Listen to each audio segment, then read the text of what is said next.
Awareness of history not only throws light upon the past, but also gives perspective to the present, and this is especially true for the mission of the university, which I believe is eloquently explained by the significance and history of its emergence.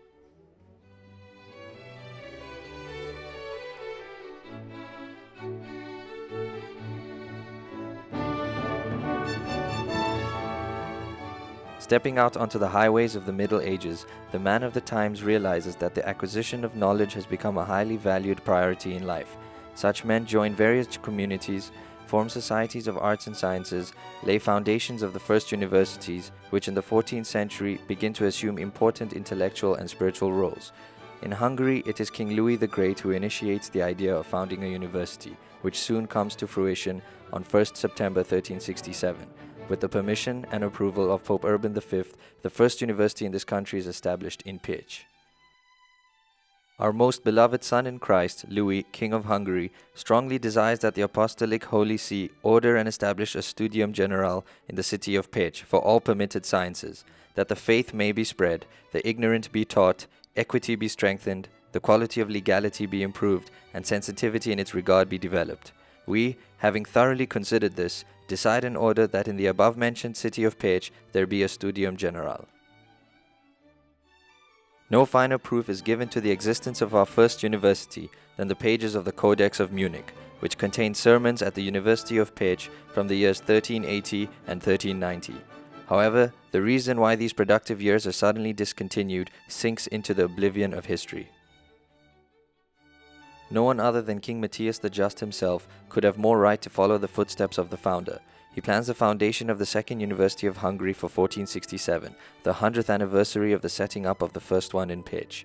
His plans find support, and with the consent of Pope Paul II, Academia Estropolitana is built in Pozsony, today's Bratislava, where during its existence many talented students receive educations, and yet for reasons unknown it ceases operation in the last years of the 15th century. The ensuing centuries pass only for the unquenchable thirst for knowledge to be once again renewed during the years of peace, when János Zichy submits a bill to establish the university. Franz Joseph, the sovereign, does not hesitate long, complying with the request on 7th July 1912, and on 12th October the same year, the monarch grants permission that the Hungarian Royal University be established in perpetuity in the city of Pozsony, and that its official title be the Hungarian Royal Elizabeth University.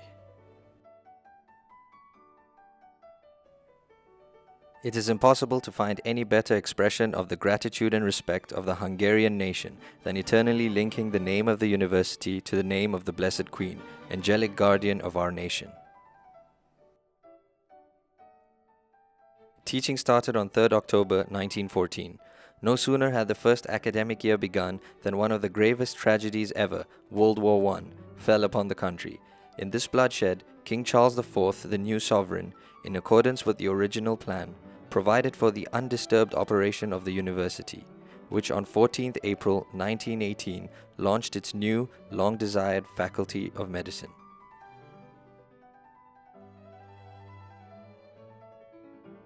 Teaching and healing in 4 research institutes and 7 clinical departments at the 3rd Medical Faculty of Hungary started in the autumn of 1918.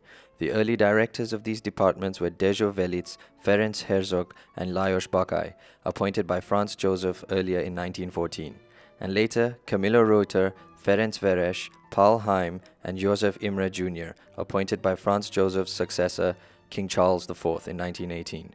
Research institute appointments were given to such outstanding scientists as Mihály Pécs, pathophysiology, Bela Enz, pathology and forensic medicine, Géza Mansfeld, pharmacology, and Bela Fenyvesi, public health. The first dean of the medical faculty was Mihály Pécs, while the deputy dean was Bela Fenyvesi. No sooner had teaching started on 5th October 1918 than the French troops arrived in the city of Pozsony, followed by the Czech troops 3 weeks later. On 7th January 1919, French and Czech troops commandeered the Elizabeth University, which on 12th June became a 4-faculty university, with Czech and Slovak becoming the newly commandeered university's official instructional languages. As a result, all Hungarian professors and students of the university started struggling for the independence of knowledge.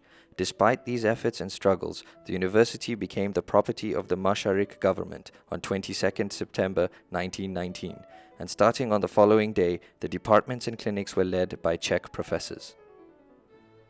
With its heart bleeding but still beating with hope for its continuation, the Elizabeth University transferred itself to Budapest. This change had an effect on the whole university structure, and it was only in the 1921-22 academic year that the medical faculty recovered from the shock. In that same year, the university recorded its highest number of applicants, with 1,204 young people wishing to establish their future at the university. The first session of the Senate was held in the capital on 22nd September 1922, the third anniversary of the occupation, where Paul Heim, the rector, gave an account of his painful task. At the demand of the occupying powers, the name of the university had to be changed, omitting the adjective Pozsony. It is with bitterness that we bid farewell to our previous name. Thanks to the several months of struggles and the assiduous work by both faculty and students, the long-standing desire appeared to come true when on 14th June 1921, the all-important document containing permission for the Hungarian Royal Elizabeth University to move to the city of Pécs was signed by Miklós Horthy and Count István Bethlen. Following a nearly 2-year-long period of construction under the supervision of Mihály Pekar, Deputy Dean of the University, teaching in 10 research institutes and 7 clinical departments resumed on 24th October 1923.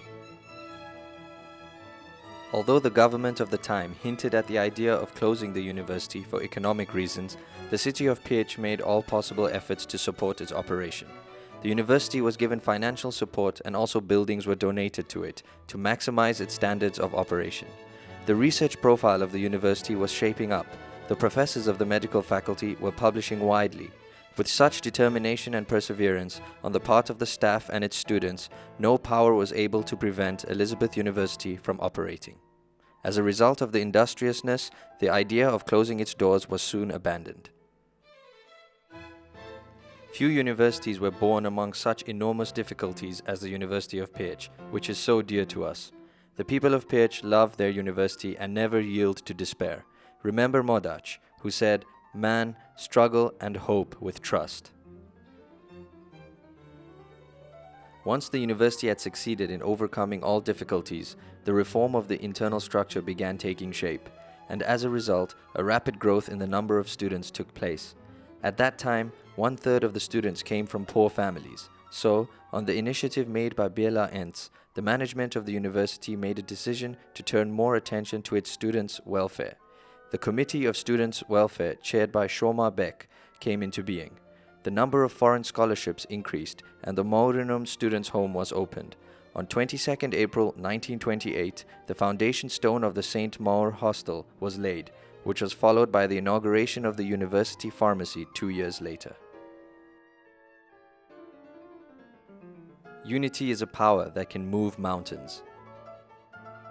In 1933, the Infectious Disease Unit was established at the Department of Pediatrics, and then in 1937, dentistry education was started under the guidance of Pál Oravec. The first X-ray machine was installed at the Department of Obstetrics, and a plan for founding the Sanatorium for Lung Diseases was prepared by János Angyán, which was finally completed by the mid-1960s. The military atmosphere of the 40s could also be felt within the walls of the university. Clinical departments were turned into military hospitals. The central blocks became headquarters of the Soviet army. The number of registered students dramatically decreased, and finally, education ceased. There was only one way out of this desperate situation: a combined effort on the part of the academic staff. On 22nd January 1945, the professors of the medical faculty, Kamilo Reuter, Laszlo Csolnoky, Béla Ents, Miklós Melzer, János Angyán, Gyula Mihes, Jenő Ernst, and Pál Oravec started teaching. The year of 1947 saw 2 outstanding events. In January, Professor Kornyai, who took over the clinical department of neurosurgery, along with Kalman Sántó, is regarded as a forefather of Hungarian neurosurgery. On 21st November, the document was signed by which the university gained its final name, the University of Pécs. Its first rector was Kalman Lisak, professor of physiology. and its second and last rector was Bela Boros, professor of ophthalmology. A 10-hectare campus was then formed by the quadrangle bordered by Szigeti Street, Honvéd Street, and Kurt Street. In January 1951, the medical faculty became independent of the university, and Pécs Medical University, under the supervision of the newly formed Ministry of Health, came into existence. The dean with the rector's rights of this independent medical university was Gyula Mihes. Under his supervision, a 25-year developmental plan was adopted in the autumn of 1953. As a result of this plan, 20 clinical departments and 5 research institutes were supposed to be established. The first result of the developments was the acquisition of the territory of the Zrínyi Miklós Military Cadets Academy, called Dózsa by its later name. In this area, the 400-bed clinic was built. Can there be anything better than loving what we do and being aware that it also has a value? Thanks to developments in the 1970s, dentistry instruction could be launched in the academic year of 1973-74. A decade later, the English program was launched, with the participation of several European and non-European students. On 1st September 1990, the College of Health Sciences was launched on 4 campuses in 4 Trans-Danubian cities, and with the participation of 122 students. In 1997, the Department of Family Medicine, the Department of Child Development and Genetics, the Department of Organic Pharmaceutical Chemistry, and the Central Laboratory for Electron Microscopy were established, and in the place of the military hospital, the Traumatology Center was built.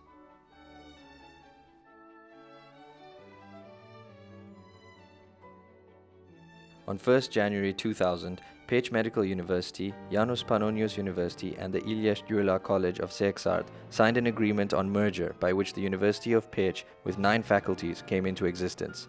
Its first rector was József Tóth, previously rector of the János Pannonius University.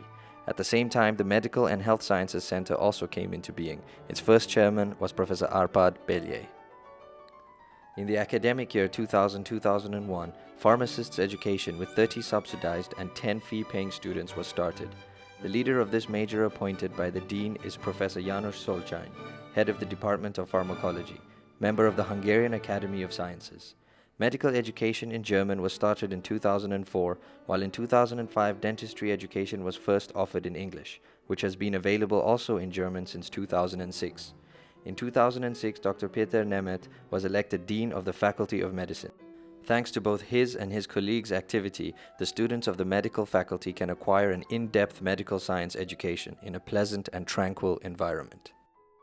The Faculty of General Medicine regards as its first priority the best possible preparation of future doctors for their professional practice. This requires the offering of a detailed overview of the traditionally used procedures and their application, as well as development and research into new procedures, and, last but not least, carrying on and improving the traditions of predecessors in the healing of patients. No one organization should rely on geniuses, for there are few of them and they are unreliable. The test of the strength of an organization is whether it manages to bring out of a common mortal human more than they seem to be capable of, or if it can mobilize the hidden energies that they can use to help others by developing their skills and abilities. The aim of an organization is to make average people capable of extraordinary deeds. The present staff of the medical faculty always serve the coming generations. As a recognition of this activity, the medical faculty was awarded the title of Center of Excellence in 2006. In 2007, it was ranked as the best faculty of higher education in Hungary.